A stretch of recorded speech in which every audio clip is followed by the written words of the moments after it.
Hello and welcome back to Monkey Gardening. It's been a very up and down couple of weeks with the weather. We've had some sunshine, but a lot of cold and wet. So yeah, let's see what's been happening.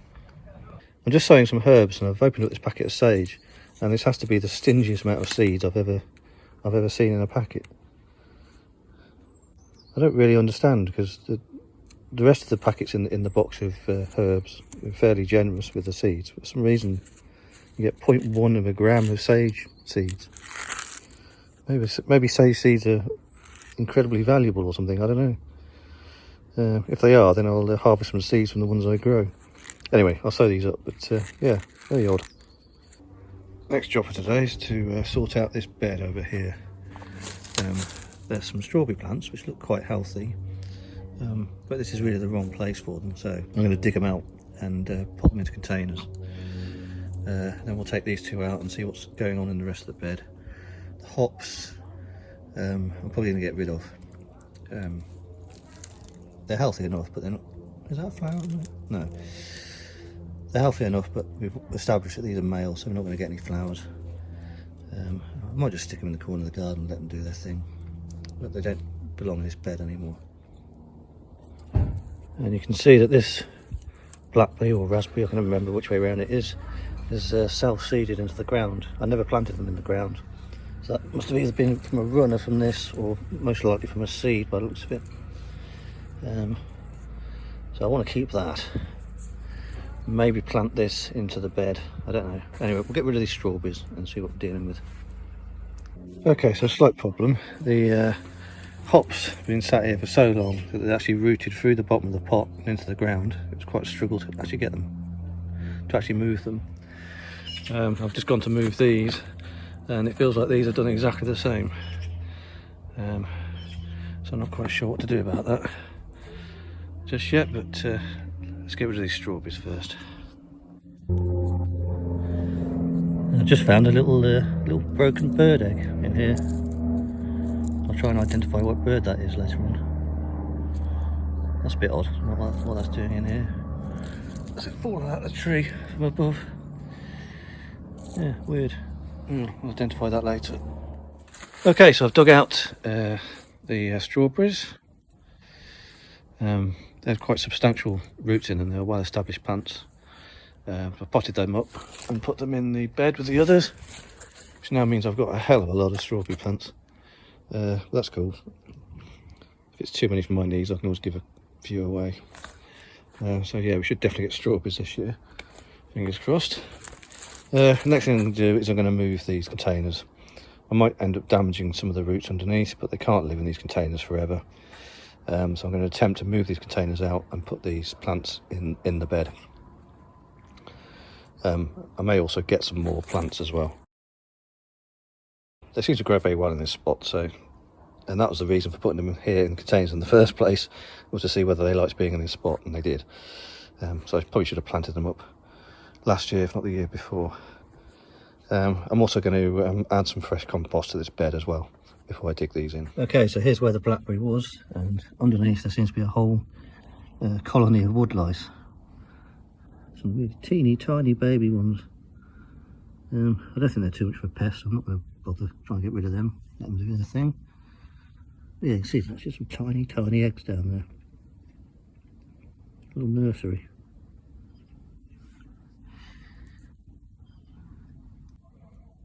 So yeah, they're no harm to the garden. In fact, they're beneficial. They break down plants, matter and stuff.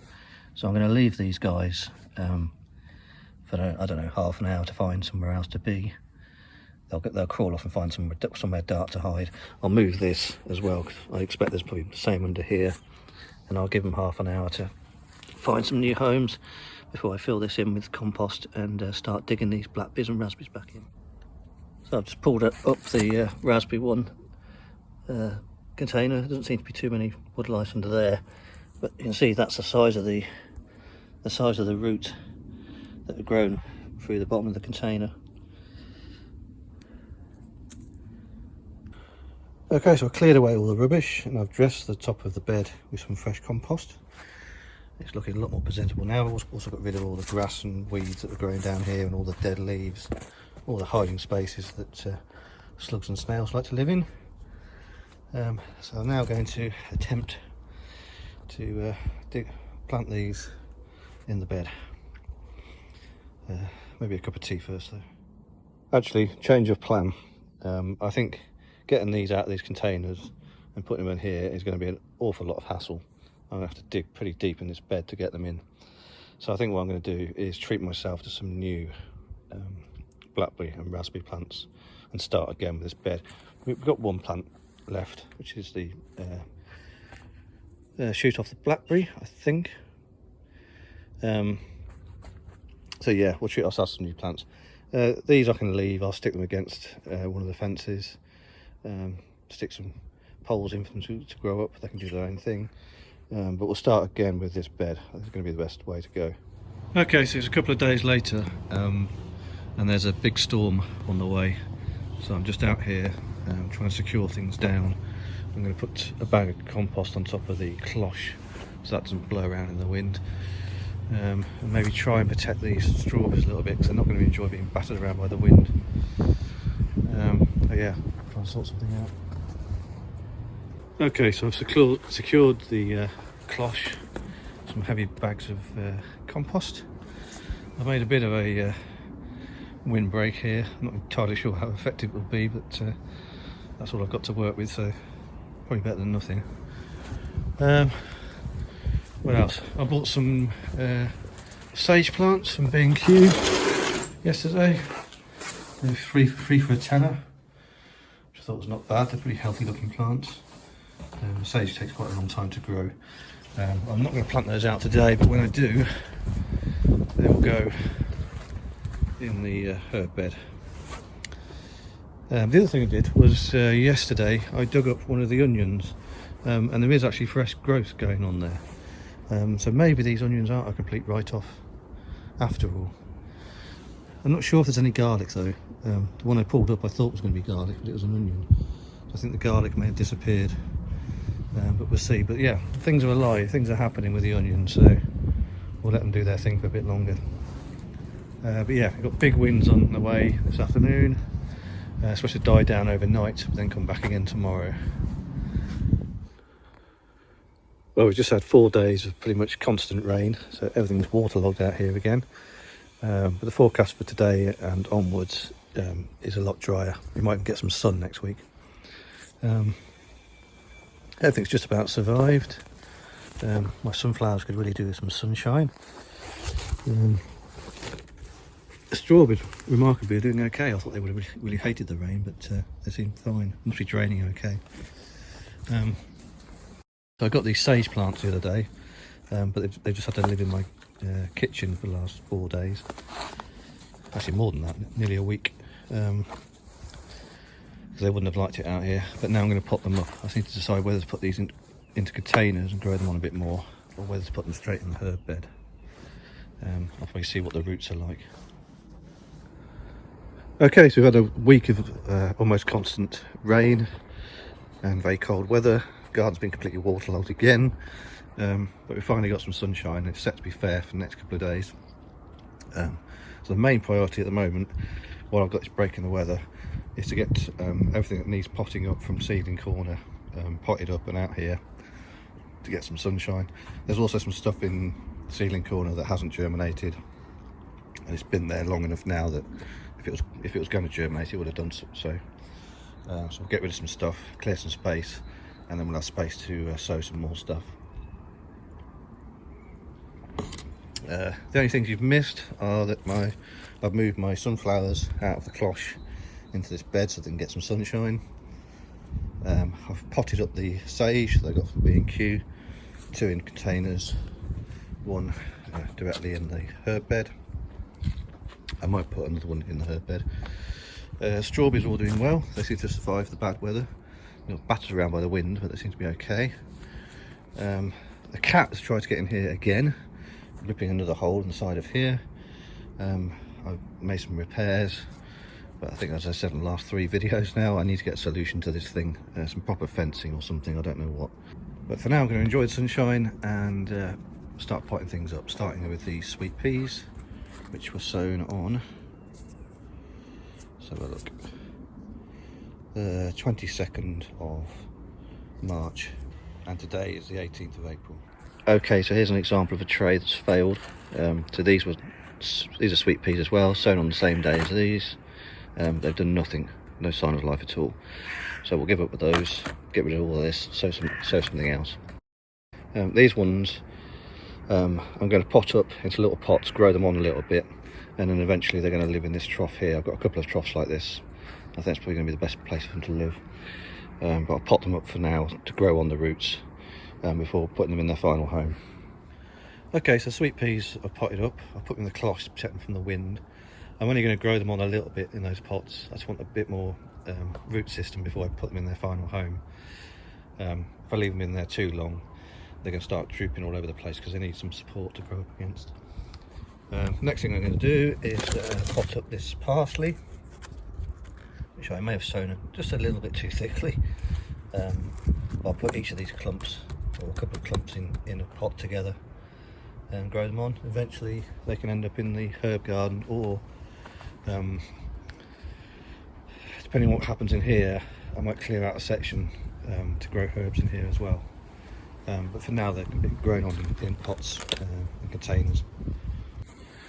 Okay, so I've potted some of those up into little pots, but I've also hedged my bets and potted some of them directly into the herb bed.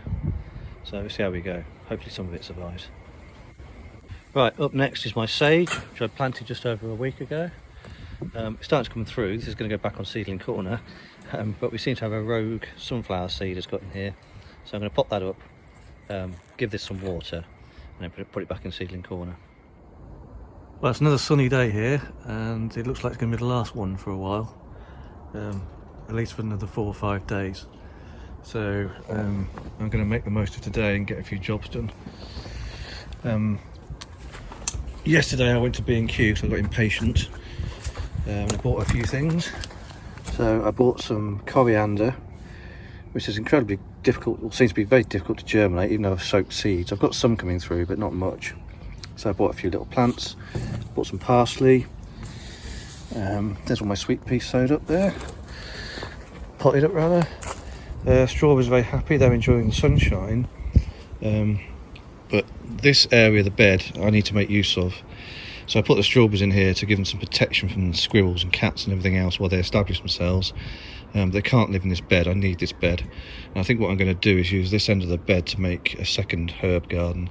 So I've got lots of herbs now, which I want, but I'm running out of room in that bed over there. What else did I buy at B&Q? I bought some flowers. I'm sick of not having any flowers, so I bought this, which is geranium. And I bought these two different colours, white and pink, and they're both what are these? I can't actually remember.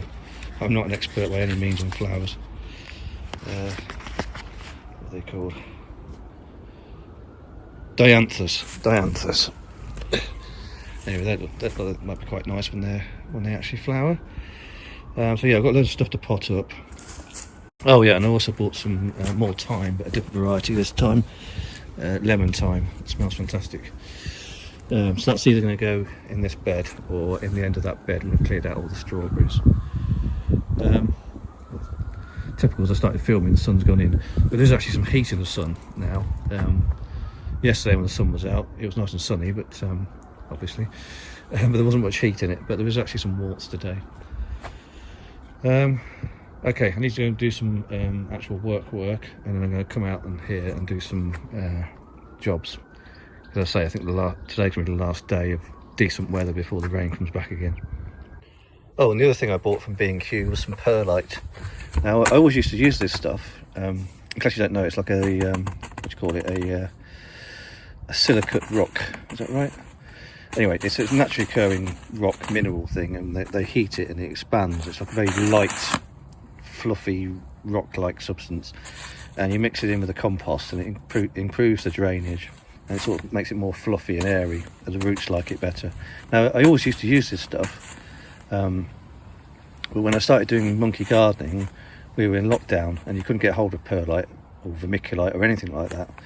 Even getting hold of compost was a nightmare. So I sort of fell out the habit of using this stuff, and I saw it yesterday. I thought, okay, we'll use that again. It's quite expensive, but you don't need much of it. It actually comes from volcanic glass, apparently. So there you go.